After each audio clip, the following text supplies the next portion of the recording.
स्वागत है आप सभी लोगों का मेरे चैनल साइंस टू टेक्नोलॉजी में। मैं अनुपम विपुल आप सभी लोगों का स्वागत करता हूं आज के शो फ्यूचर फ्राइडे में। आज हम लोग बात करेंगे फ्यूजन क्या होने वाला है, मतलब एनी टाइम सून, मतलब कि अभी भी वही है कि 30 साल दूर ही रहेगा। तो समझते हैं पहले फ्यूजन है क्या? तो फ्यूजन को समझने के लिए समझिए ये वही पावर सोर्स है जो हमारे सूर्य को चलाता है। तो सूरज का पावर सोर्स वही है। और ये होता कैसे? जब 2 हल्के एटम्स यानी कि न्यूक्लियाई जाके भिड़ जाते हैं, एक-दूसरे से ज़बरदस्ती की शादी कर लेते हैं, तो ये बहुत ज़्यादा एनर्जी देते हैं और एक हेवी न्यूक्लियस बन जाता है। तो इसमें बम बम मात्रा में एनर्जी मिलती है। और इसके पीछे लोग क्यों भागना चाहते हैं? क्योंकि न्यूक्लियर एनर्जी तो हमारे पास पहले से भी है, लेकिन बात है कि हमारे पास जो एनर्जी आती है वो आती है फिजन से। फिजन में हम बड़े लोगों की, बड़े परिवार की शादी को तोड़ देते हैं, तो उसमें भी काफ़ी एनर्जी मिलता है, लेकिन साइड इफेक्ट होता है कि उसमें रेडियो एक्टिव वेस्ट बहुत ज़्यादा बनता है। वो एक सीरियस समस्या हो जाता है। यहाँ पे अगर हम लोग न्यूक्लियर फ्यूजन रिएक्टर बना लेते हैं तो उसमें जो रेडियो एक्टिव वेस्ट निकलेगा वो लगभग ज़ीरो होगा कंपेयर टू फिजन। यानी कि जो अभी हमारे पावर प्लांट्स हैं, न्यूक्लियर पावर प्लांट्स, उसको लें और ये भविष्य के फिजन से कंपेयर करें, दोनों का आउटपुट में ज़मीन आसमान का अंतर होगा। दूसरा, ईंधन का सप्लाई, कि कहाँ से आप उसमें ईंधन डालोगे जो चाहिए। यूरेनियम की सप्लाई हर जगह नहीं है, थोरियम की सप्लाई हर जगह नहीं है, प्लूटोनियम की सप्लाई बनाना पड़ जाता है। तो आप ये समझ सकते हैं ये सब चीज़ ऐसा नहीं है जो हर देश के पास सही मात्रा में है, लेकिन ड्यूटेरियम और ट्रिटियम भरपुष्ट मात्रा में है। जिसके पास भी समुद्र का थोड़ा सा भी टच है, भरपुष्ट मात्रा में, उनको कोई टेंशन लेने की ज़रूरत नहीं है। तो फ्यूल सप्लाई भी है और प्लस पावरफुल भी बहुत है। यानी कि न्यूक्लियर पावर प्लांट अगर आपको ढंग से बनाते हैं तो 1-2 गीगावाट का दे सकता है। ये बोलेगा भैया उतना तो हम मुँह दिखाई का देते हैं। कई 100 गीगावाट तक का आप बना सकते हो। अगर आपके पास इंजीनियरिंग है, इसमें कोई लिमिट नहीं है। इसीलिए इसके पीछे सब लोग भाग रहे हैं। जैसे आप देखिए ड्यूटेरियम लीजिए, बैंग कर दीजिए इनको, बूम, और उसके बाद आपको हीलियम मिलेगा और एक न्यूट्रॉन बाहर निकलेगा प्लस बहुत सारा एनर्जी। तो बात करते हैं कि इसमें एक बहुत इंपॉर्टेंट कॉन्सेप्ट है जिसे हम लोग कहते हैं ब्रेक इवन एनर्जी। और यहाँ पे समझिए कि फ्यूजन जो है ना बच्चों खेलने की चीज़ है।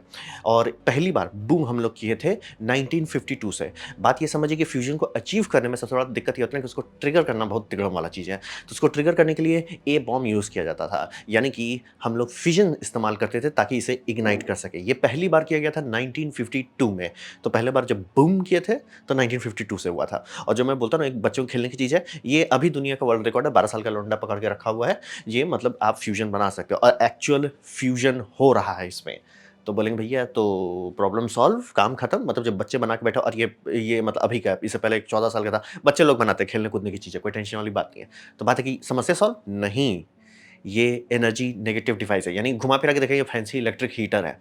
तो यानी कि जितनी एनर्जी इसमें आप डाल रहे हैं, जैसे कई किलोवाट की आप एनर्जी इसमें डालेंगे, ये कई किलोवाट की एनर्जी नहीं निकालेगा। कुछ भी आप कर लीजिए, ये एनर्जी निकालेगा ही नहीं, यानी ये नेट पॉजिटिव हो ही नहीं सकता। और अगर एकदम डीप साइंटिफिक रीज़न समझना चाहें, नीचे वीडियो दे दिया है, शांति से देख लीजिएगा। तो हिसाब ये समझिए कि हम लोग ऐसा जगह पे हैं कि बूम बनाना पहुँच गए, ये सब घर में कर लेना पहुँच गए, लेकिन रिएक्टर क्यों नहीं बनाओगे? क्योंकि रिएक्टर को पॉजिटिवली चलना होगा, यानी कि उससे स्टार्ट करने में मान लीजिए अगर 1-2 गीगावाट की इलेक्ट्रिसिटी लग भी जाती है, कोई दिक्कत नहीं है, ठीक है, हम उसको दे देंगे 1-2 गीगावाट, लेकिन उसके बाद चलते तो रहो। अभी के टाइम में वो ब्रेक इवन नहीं है। और ट्रिक करने के लिए, पब्लिक को ट्रिक करने के लिए वो बताते हैं कि हमें सिर्फ थोड़ा-सा ही फैक्टर बढ़ाना है। बात ये है कि आप सिर्फ प्लाज़्मा का हीटिंग देखेंगे, प्लाज़्मा जो है, उसको हीट करने में जितनी एनर्जी लगेगी और उससे हीट में आउटपुट कितना निकल रहा है, तो आपको लगेगा ज़्यादा नहीं चाहिए। लेकिन बात होता है कि प्लाज़्मा तक पहुँचने के लिए बहुत सारा और चीज़ लगता है, जैसे कि वैक्यूम पंप्स लगते हैं। आपका जो मैग्नेट है जो उसको कन्फाइनमेंट रखेगा वो क्रायोजेनिक होता है, उसको क्रायोजेनिक में रखने का एनर्जी लगता है। प्लस पूरा प्लांट का सब मतलब सब इक्विपमेंट्स होते हैं, वो सब बहुत एनर्जी खाता है। तो रियलिस्टिकली कि आप एक प्लांट बनाएँ और उससे बिजली बेचें, वो भी प्रॉफिट में, एक मिनिमम 200x चाहिए। तो हम लोग अभी कहाँ पहुँचे? 1 के पास भी नहीं है, ब्रेक इवन भी नहीं है। तो इसको और अच्छे से समझते हैं। तो समझ रहे हैं दिक्कत कहाँ हो रहा है? जब हम लोग फ्यूजन इतना साल से पहले, और इस तरह के इमेजेस आप कई बार देखे होंगे कि फ्यूजन अचीव कर लिया, फ्यूजन रिएक्टर है, चाइना तो अपना रिएक्टर का नाम भी सन रिएक्टर दे दिया। तो समस्या क्या है? समस्या ये है कि अभी तक तो बहुत सारे अप्रोचेस ट्राई किए गए, ये करते हैं, वो करते हैं, हर्षई करते हैं, दीर्घई करते हैं। तो एक अप्रोच है कि आप बूम करते हैं, जैसे कि कोई भी पार्टिकल है, उस पे आप लेज़र से उसे कन्फाइनमेंट करते हैं, इनर्शियल कन्फाइनमेंट कहते हैं, या सामान को आप गिरा रहे हो और उसको हाई स्पीड प्रोजेक्टाइल से बूम करा दे रहे हो। ये काम करते हैं, लेकिन एनर्जी एफिशिएंसी के मामले में, मतलब जितने लोगों ने मैथमेटिक्स किया कि इट्स लाइक ट्राई ट्राई आप कर सकते हैं, मतलब एक होता है ना कि आप इंजीनियरिंग में 4-5 रास्ते ट्राई करो, शायद कोई चल जाए, लेकिन मैथमेटिकली लाइक भाई चांसेस बहुत कम है। इम्पॉसिबल नहीं, फिजिक्स मना नहीं कर रहा है, जस्ट इंजीनियरिंग बोल रहा है कि भाई शायद हो। तो वो हो गया इनर्शियल कंपाइनमेंट, तो वो उतना भरोसेमंद नहीं है। दूसरा जो कंटिन्यूअस चलता है वो होता है थर्मोन्यूक्लियर फ्यूजन। अब फिजिक्स के मामले में, मैथ के मामले में यही सूरज के अंदर होता है, थर्मोन्यूक्लियर फ्यूजन। इनर्शियल फ्यूजन नहीं होता, थर्मोन्यूक्लियर होता है। थर्मोन्यूक्लियर ये होता है ना कि आप बेसिकली पका इतना दे रहे हो कि वो फ्यूज कर जा रहा है। तो अगर आप हीट किसी चीज़ में बहुत ज़्यादा डाल देते हो, होता क्या है, पार्टिकल्स वाइब्रेट करते हैं।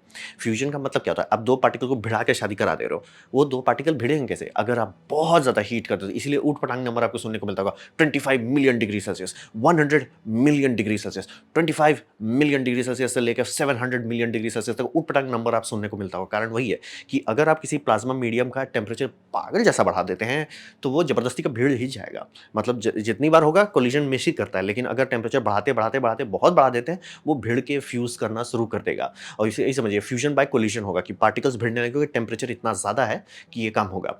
अब बात है, कोई भी चीज़ को आप उतना हाई लेवल पे हीट करेंगे वो प्लाज्मा में बदल जाएगा। अब थैंकफुली प्लाज्मा को ट्रैप करना पॉसिबल है मैग्नेटिक बॉटल में। मैग्नेटिक बॉटल में इसलिए कह रहा हूँ, फ्यूजन ये एक्सपेंस टीवी सीरीज में वही बोला जाता था। ये जो आप देखते हैं, इसी को मैग्नेटिक बॉटल आप एक तौर पे कह सकते हो। ये है magnetic confinement. Plasma charged particle होता है, आयोनिक टाइप रहता है, उसमें समझ लीजिए पॉजिटिव पार्टिकल्स हो सकते हैं, नेगेटिव पार्टिकल हो सकते हैं, और मैग्नेटिक फील्ड वो दोनों को रोक सकता है। तो वो करना ज़रूरी सबसे ज़्यादा इसलिए कि ये इतना हाई टेम्परेचर किसी चीज़ को भी छुएगा, उसे पिघला देगा और एनर्जी डंप कर देगा, और ये ठंडा हो जाएगा। प्लाज्मा जैसे ही ठंडा हुआ, रिएक्शन खत्म हो जाएगा। प्लाज्मा को ठंडा नहीं होने देना, आपको प्लाज्मा को मतलब वैक्यूम में पकड़ के रोक देना कि भैया नहीं, तुम यहीं रहो, तुम यहीं एकदम बम बम गर्म रहो। अब यहीं पे सबसे ज़्यादा दिक्कत आ रहा है। गरम करना बच्चों का खेल है। हम लोग ये सब बहुत पहले से बना रहे हैं, 1970 से चल रही है, आराम से बना ले रहे, टेम्परेचर तो मुँह दिखाई का पहुँच जा रहे हैं। बात है, जैसे ही इसको कन्फाइनमेंट की बात होती है, यहीं फेल हो जा रहे हैं। कन्फाइनमेंट हम लोग इसको क्यों नहीं कर पा रहे? फिजिक्स क्या कह रहा है, क्यों नहीं कर पा रहे? बात है, रिएक्शन आप कराना चाह रहे हो, ठीक है, लेकिन रिएक्शन से एनर्जी निकलती है, ठीक है। अब बात है, एनर्जी निकल गई तो वो गर्म कैसे रहेगा? तो यहीं यहीं पे गोल-गोल हम लोग घूम रहे हैं। मतलब जैसे होता है ना, कुत्ता अपने पूँछ के पीछे भाग रहा है, ये वही वाला समस्या है।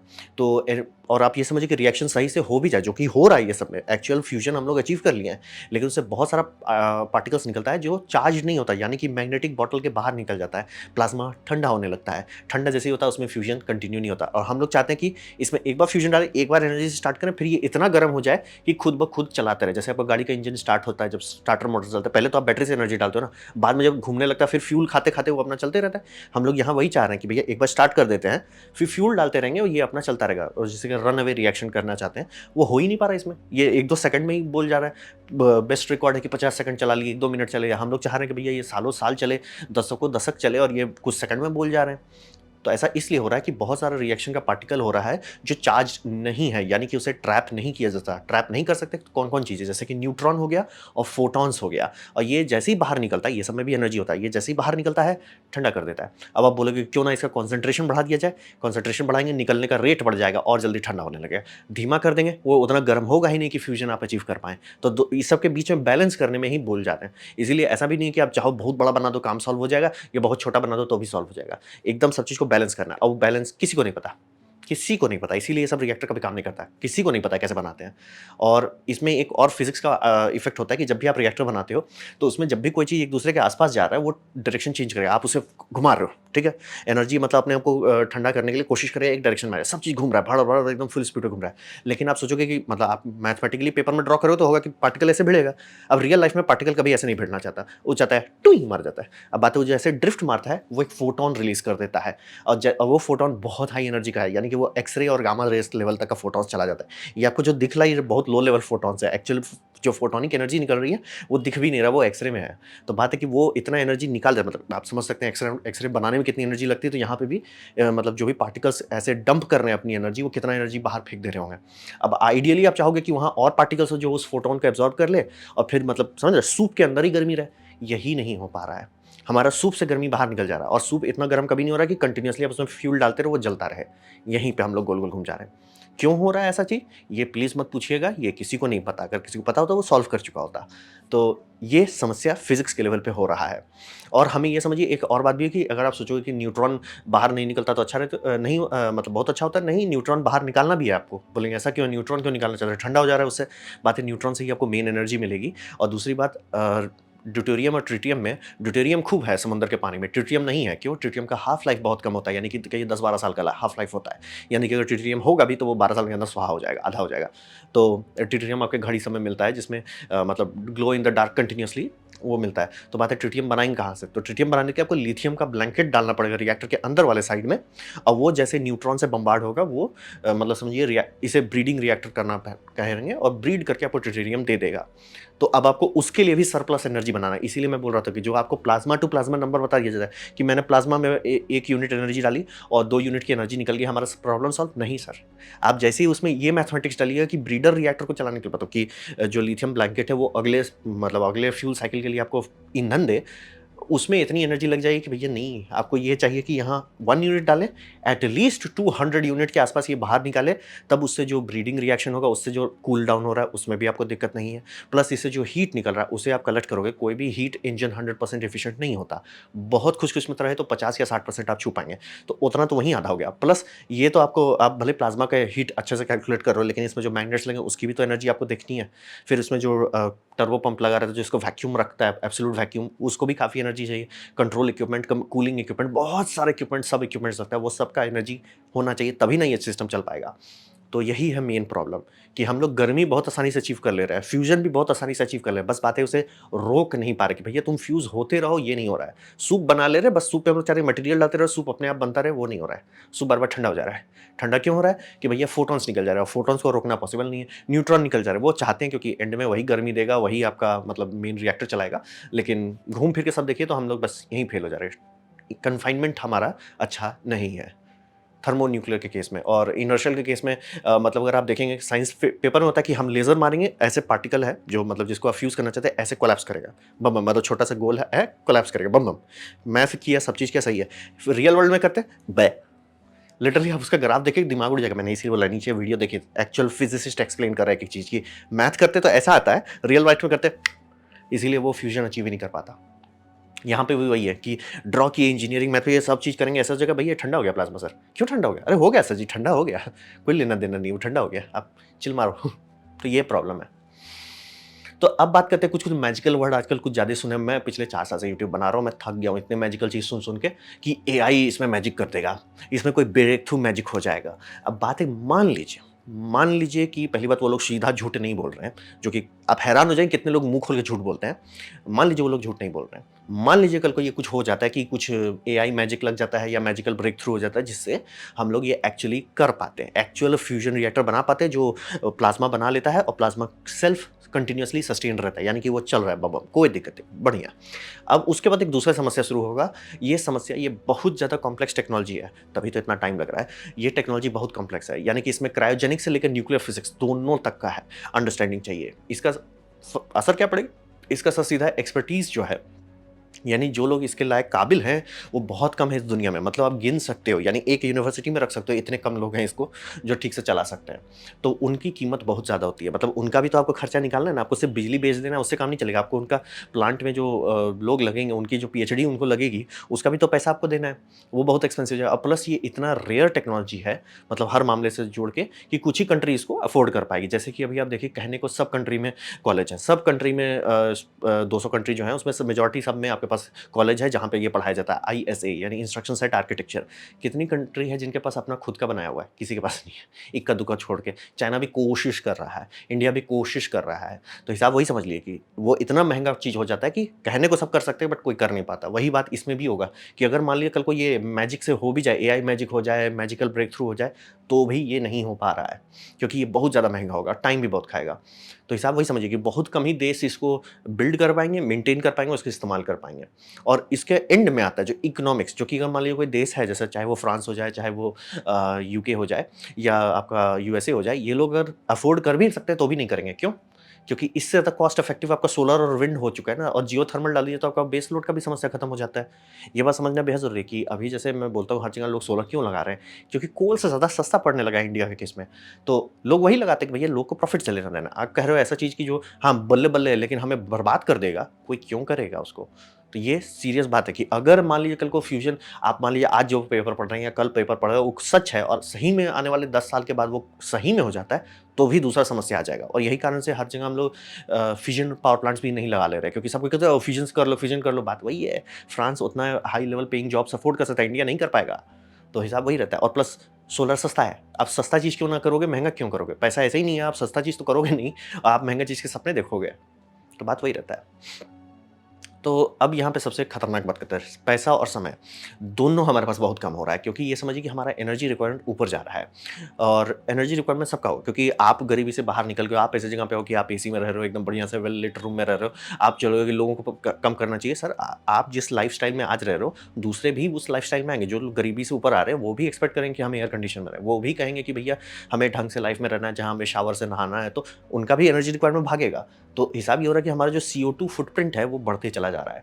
और हिसाब ये समझिए कि हमारे पास बहुत ज़्यादा समय नहीं बचा है कि हम लोग रन अवे रिएक्शन से बहुत दूर अब नहीं है। रन अवे अगर यहाँ है तो हम लोग ऑलमोस्ट छूने पे आ गए। रन अवे का ये मतलब होता है कि उसके बाद हमें सीधे एटमॉस्फेयर से कार्बन डाइऑक्साइड निकालना पड़ेगा, नहीं तो एटमॉस्फेयर मतलब खुद को खुद से उड़ाना शुरू करेगा, जैसे कि वीनस में हो गया। रन अवे रिएक्शन एक बार शुरू होता है तो बहुत सारा सब प्रोसेस बिगड़ जाता है, जैसे कि अभी ग्लेशियर श्रिंक कर रहा है, ग्लेशियर्स खत्म हो जाएंगे, तो जो सनलाइट मतलब रिफ्लेक्शन होता था ग्लेशियर से वो खत्म। पहला वहाँ टेम्परेचर बढ़ना है। दूसरा, ये सबसे ग्लेशियर बहुत सारे जगह को कवर किया हुआ है जिसमें बायोमेटर है, वो बायोमेटर सनलाइट से एक्सपोज होगा, वो डिग्रेड करेगा, उससे मीथेन निकलेगा, उससे और हाई स्पीड रन अवे होगा। धड़धड़ा के मतलब आपका टेम्परेचर, मतलब जो 1-2 डिग्री हम मैथमेटिक्स निकाल रहे हैं कि 1-2 डिग्री बॉयल ऑफ होगा, धड़धड़ा के वो हो सकता है कि भैया 500 डिग्री तक चला जाए। 500 यानी कि जो वीनस का हालत हो गया, क्योंकि पहले कार्बन डाइऑक्साइड निकलेगा, फिर उससे और मीथेन निकलेगा, मीथेन से और मीथेन जो कि 100 गुना ज़्यादा पोटेंट होता है, और चीज़ सड़ने लगेंगे, और चीज़ गैस निकालने लगेंगे, धड़ धड़ धड़ धड़ रन अवे, काम खत्म। तो ये समझना ज़रूरी है कि हम लोग उसके बहुत ज़्यादा नज़दीक जा रहे हैं रन अवे के, कि ब्रेक लगाने का टाइम अभी है, कल नहीं है हमारे पास टाइम। और यही समझिए कि अगर जो मुँह खोल के बोलते हैं ना कि it's 10 years away, it's 20 years away, it's 50 years away, तो बात ये है कि और जो बिलियंस ऑफ डॉलर ये खा रहा है, ये हमारे पास बचा ही नहीं है। हमारे पास ये लग्ज़री नहीं है भैया नोट में आग लगा दो, है ही नहीं ये टाइम। क्योंकि आज अगर ब्रेक लगाना शुरू करेंगे तो शायद 10 साल में ब्रेक लगेगा, और तब शायद आप उसके बाद ज़िंदा रह पाओगे कि ठीक से कुछ करते हैं। नहीं, अगर आज ब्रेक लगाते हैं तो हिसाब ये होगा कि हमारा एनवायरनमेंट बहुत अनस्टेबल है। उससे क्या असर पड़ेगा? सबसे ज़्यादा असर पड़ेगा फूड प्रोडक्शन पे। खाने का कीमत अगर बर्बाद होने लगा तो कौन ध्यान देगा आपका एनवायरनमेंट पे? सब वो खाने के पीछे हाय तौबा करने लग जाएँगे। इसीलिए ब्रेक अभी लगाना है, और उस चीज़ से लगाना है जो हम लोग लगा सकते हैं, सपनों पे नहीं लगाना है। और वही समझिए कि हमारा भविष्य बहुत खतरे में है कि जो फेक झूठा प्रॉमिस किया जा रहा है कि नहीं आप मतलब हम 5 साल में कर देंगे, 10 साल में। जैसे एक ठो जोक अभी चल रहा है कि ये कंपनी ने क्लेम किया, मैंने नीचे साइंटिस्ट का दिया हुआ है जिसने जोक बनाया था, बहुत अच्छा जोक था कि इट्स लाइक ये कंपनी क्लेम कर रही है कि 2009 में ये लोग न्यूक्लियर फ्यूजन रिएक्टर दे देंगे। इट्स लाइक जस्ट वेट कर रहे हैं कि टाइम ट्रैवलिंग वाला डिवीजन अपना काम कंप्लीट करे तो ये दिखा देंगे।